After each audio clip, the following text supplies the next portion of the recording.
Good morning, collective. Today is March the 3rd, 2025. My readings are timeless, so whenever this reaches you is when you're meant to hear it.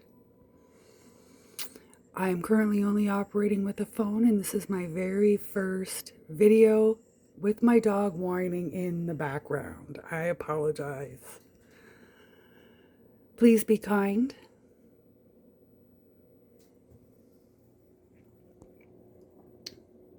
So I have already salted the space, cleansed the cards, one final air, and a ring, and we're off to the races. Okay. I will be pulling an oracle card, the egg, new beginnings.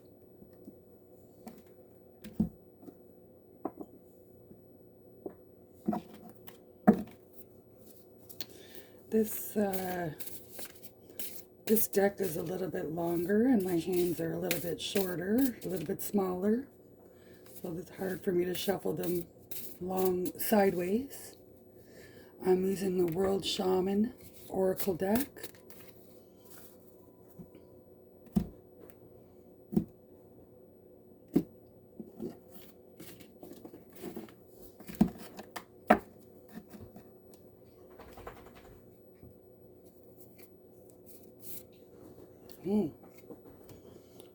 Orpheus. We'll have to look that one up. I don't get him so very often, so let's see. What is Orpheus?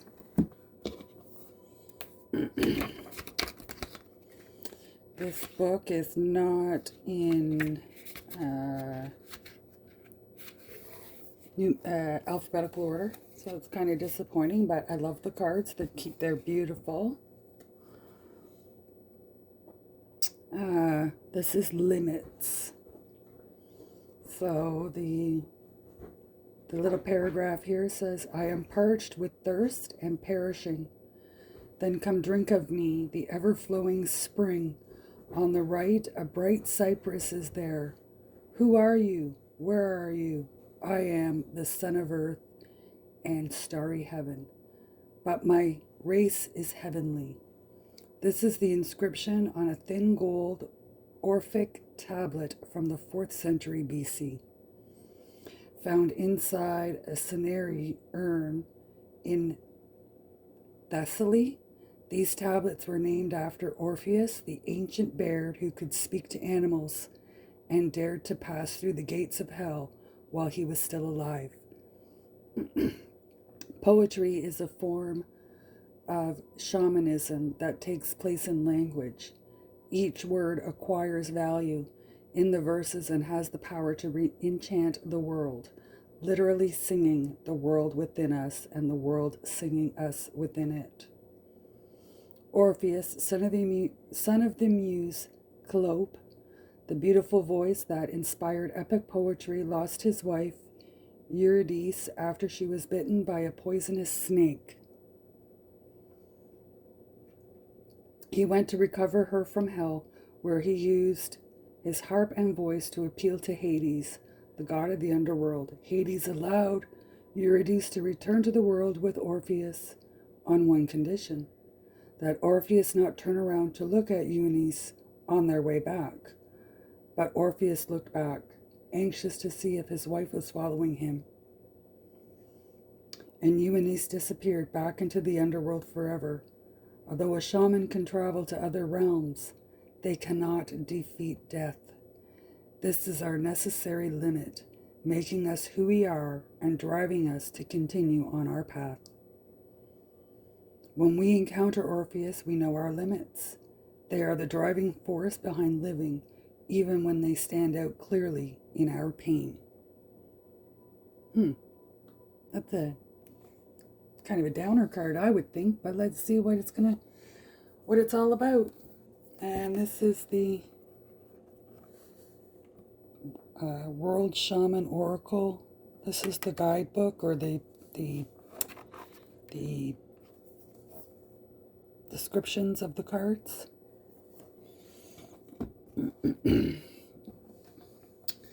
Now, let's see what the collective needs to hear, needs to know, needs to see, needs to think about. Remember, tarot is a tool, a divination tool. Some would call it an evil divination tool, but then aren't all divination tools, don't they all have the capacity to be evil? Therefore, tarot has the capacity to be good. I am a firm believer in the Holy Gospel, and I have prayed to our Father and the Lord and the Holy Ghost to guide me during this reading. We have the Nine of Cups in reverse.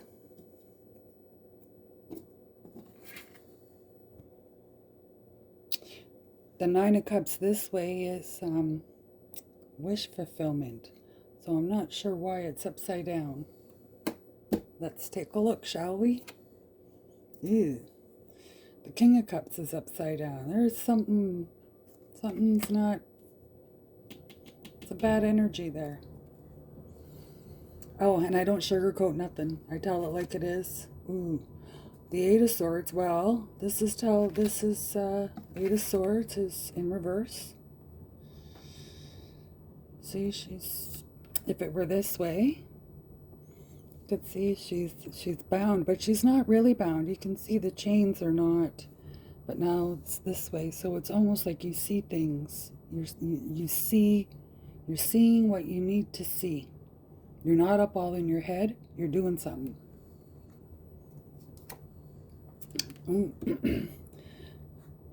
The Six of Wands is in reverse. This is strange. Normally the card coming up this way would mean acknowledgement, moving forward, but for some reason it's got you this way. It's come out this way, and we'll have to see what that's going to tell us. As we move on, I like to lay out all the cards that I'm going to be reading before I start, because you can then really muddle everything up. You're better off just to kind of see what's going on and gauge it. And the Wheel of Fortune upside down. Some people would say this is bad, but in this position on the spread, this is how you think things are going. So you think you're stuck. It looks like you're stuck, but you don't know, right? Seven of Pentacles. So you are thinking about the future.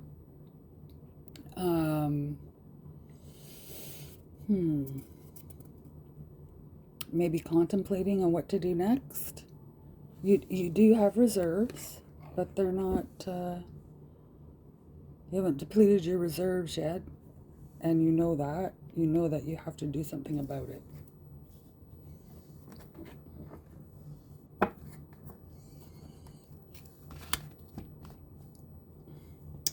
Now I'm going to pull what the tarot spread calls the future cards.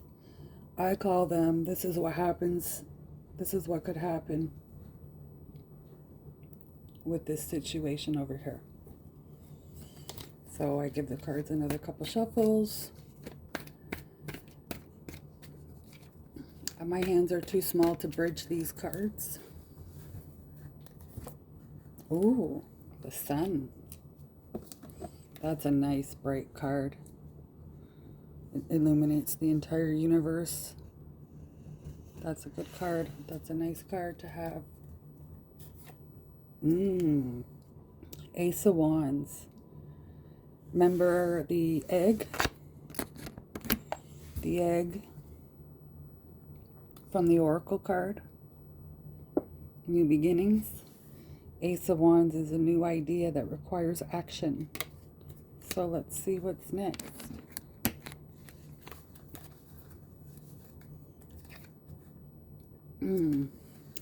Eight of Pentacles in reverse. Normally this would,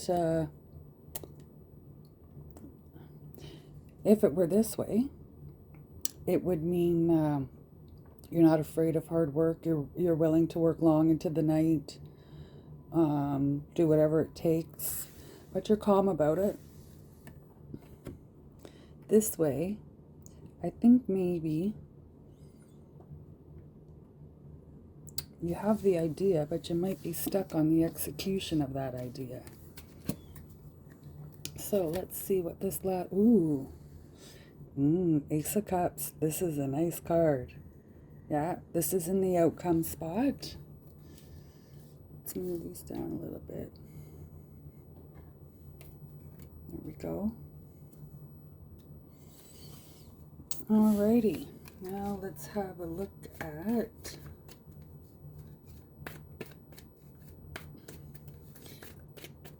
I call them my cheater cards. Cards to give me some insight into what all this might be about.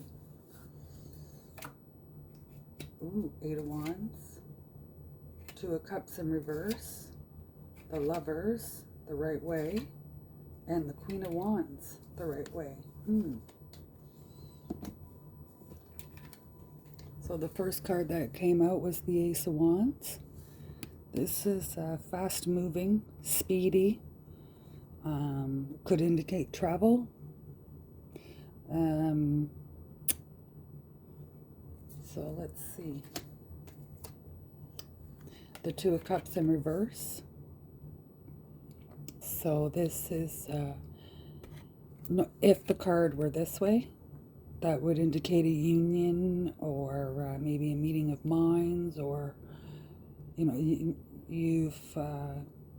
you've reached enlightenment possibly, but it's this way. So it's almost like you're putting emotion to the side.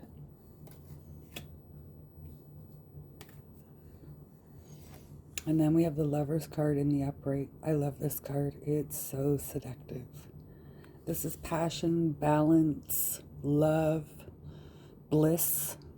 But it doesn't necessarily have to just be for love relationships or even friends with benefits relationships. This could be a business relationship. Maybe it has something to do with this idea you got over here. And the last card from my cheat spread, the Queen of Wands in the upright. And she's a very strong woman, very, she knows her stuff, independent, excellent at execution through chaos, I guess. And the more chaos, the better. So let's see. Let's have a look here. What do we have? We will clarify some of these cards if necessary.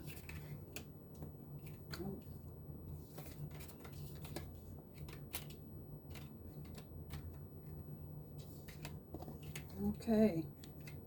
So let's have a look here. You were hoping, it looks to me like you were hoping for something,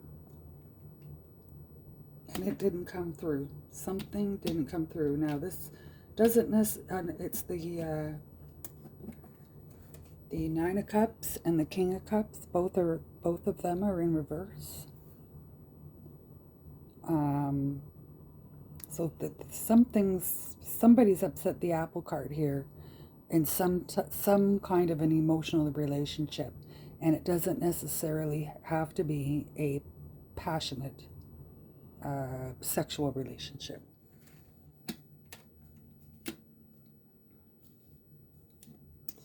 And with the Eight of Swords in reverse here, it looks as though you have come to grips with that, and that is over possibly.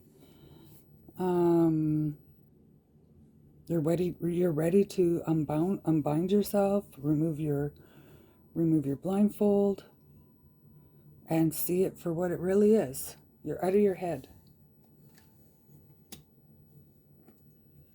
But the Six of Wands in reverse here,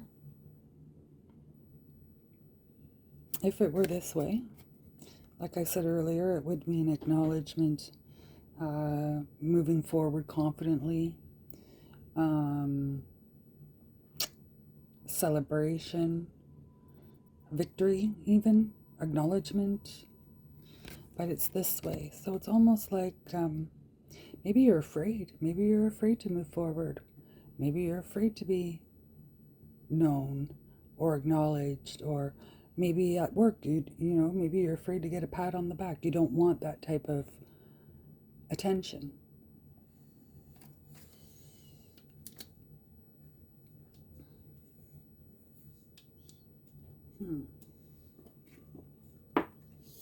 Then we have the Wheel of Fortune in the reverse.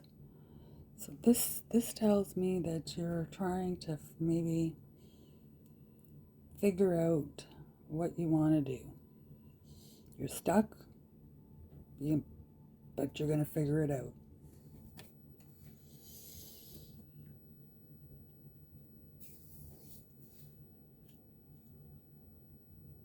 And you know your limits. Yeah. Then you have your Seven of Pentacles. This again, like I said, you know that you have limited resources. You're looking to the future. Now, these resources doesn't have to be money. Maybe you moved away from a pile of friends, so maybe you have to make new friends in your new area, or new co-workers. Maybe you're meeting new co-workers, so you want to make a good impression, right? We've already gone up the wall here with the Sun, the Ace of Wands, the Eight of Pentacles in reverse, and the Ace of Cups in the upright. This is awesome. Okay.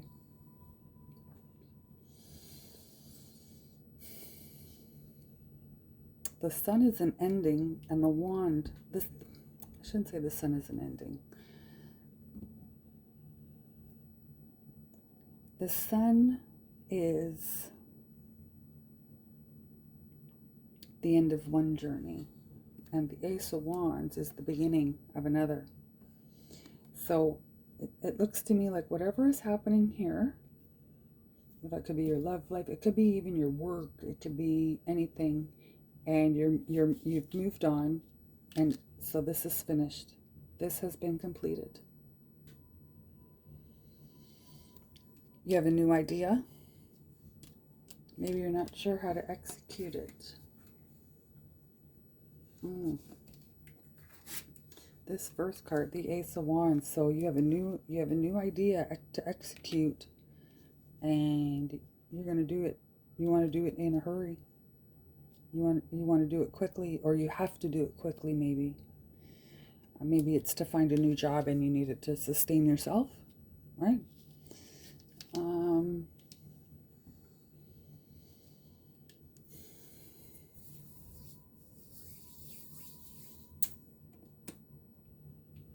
I say the Two of Cups.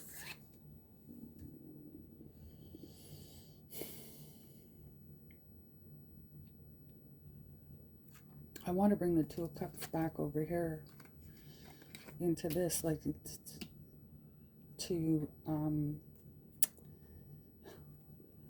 maybe not quite a tower moment, but it feels to me like this is similar to a tower moment. But maybe not as drastic or catastrophic. That's what I'm getting here. But it looks to me like you're just going to flow right on through. You're going to find a way. You're going to find a way to this is going to come to fruition. And you are going to become the master of it. And it's going to be chaotic. As you can see, everything seems to be pretty chaotic, but you're going to enjoy the chaos. And you're going to master it. The Queen of Wands is a master of she's the same as the King and the Queen in each suit are, they share the same status level. But the Queen is more on the intuition and the planning. And the King of Wands is more of the doer or the delegator of what needs to be done. So you're going to, maybe this is something like, maybe you're going to be an entrepreneur. Maybe you're severing this to do your own thing. Maybe you have business partners over here. And maybe they're not treating you very well. Or maybe this is a place that where you're currently employed, or you were previously employed, and now you're just kind of hanging in the balance. Remember, these are for entertainment purposes only. Then we have the Lover's card in my cheat pile, and this is going right on top of the Ace of Cups, right at the outcome level. So we have the Ace of Cups and the Lovers. The Ace of Cups is new love, new idea, new passion.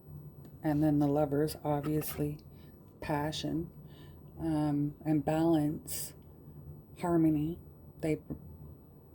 That's what their card indicates. So the two of them together is telling me that it's going to be a good outcome. Okay. So so again, that was the Ace of Cups and the Lovers on your outcome, which I think is awesome. Those are nice cards to have. So, I mean, at first it looks a little like there's some turmoil here, but it looks like you've got it under control with the Seven of Pentacles and the Sun here, and then your new idea coming through. So, let's see if we can get some clarification here.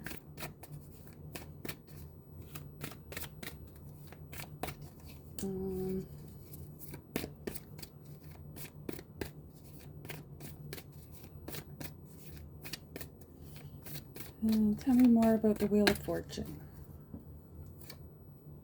Oh, Six of Pentacles is upside down, so it looks like somebody's greedy. Okay, so something must have happened here. Somebody's greedy, and you're moving on. Wow. Wowie.